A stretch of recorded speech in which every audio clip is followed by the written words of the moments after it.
Caribbean দেশসমূহ মোট স্বাধীন দেশ ১৬টি।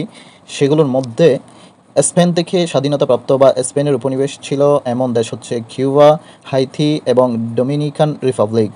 বাকি প্রায় সবগুলো দেশেই ব্রিটেন থেকে স্বাধীনতাপ্রাপ্ত বা ব্রিটেনের উপনিবেশ ছিল, যেমন Jamaica, Bahamas, Barbados, Belize, Puerto Rico, Belize, Guyana, Grenada, Trinidad and Tobago, Antigua ও Bermuda, Saint Kitts and Nevis, Saint Vincent and Grenadine ইত্যাদি।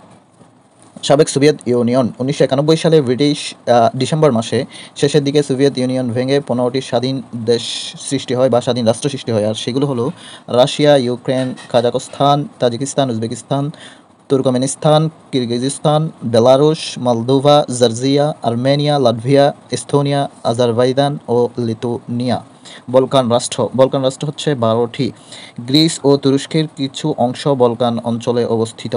বলকান রাষ্ট্র ১২টির মধ্যে রোমানিয়া হচ্ছে অটোমান সাম্রাজ্যের উপনিবেশ ছিল, গ্রিস অটোমান সাম্রাজ্যের উপনিবেশ ছিল, আলবেনিয়া অটোমান সাম্রাজ্যের উপনিবেশ ছিল, বসনিয়া ও হার্জেগোভিনা রাশিয়ার উপনিবেশ ছিল, স্লোভেনিয়া যুগোস্লাভিয়ার অন্তর্ভুক্ত ছিল, বুলগেরিয়া রাশিয়ার উপনিবেশ ছিল, সার্বিয়া যুগোস্লাভিয়ার উপনিবেশ ছিল বা অন্তর্ভুক্ত ছিল, ক্রোয়েশিয়া যুগোস্লাভিয়ার অন্তর্ভুক্ত ছিল, মেসিডোনিয়া যুগোস্লাভিয়ার অন্তর্ভুক্ত ছিল, মন্টিনিগ্রো ছিল সার্বিয়ার উপনিবেশ, কসোভো ছিল সার্বিয়ার উপনিবেশ, আর তুরস্ক ছিল অটোমান সাম্রাজ্যের অন্তর্ভুক্ত বা তুরস্কই হলো মূলত অটোমান সাম্রাজ্য।